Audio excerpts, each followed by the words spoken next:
How to set up project branding in Lovable.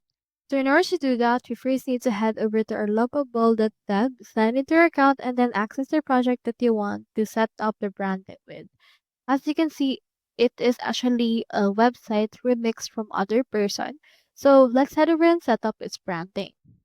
To do so, we need to access project settings. You can do so by clicking onto this drop down right here, then clicking onto the settings, and then they should be able to open the project settings that you currently have.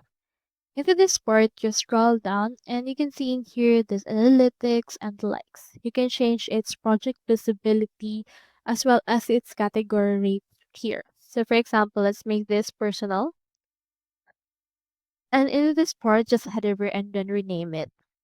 So from this case, let's make it branding by renaming this particular site. You can ask Lovable to make some changes for you.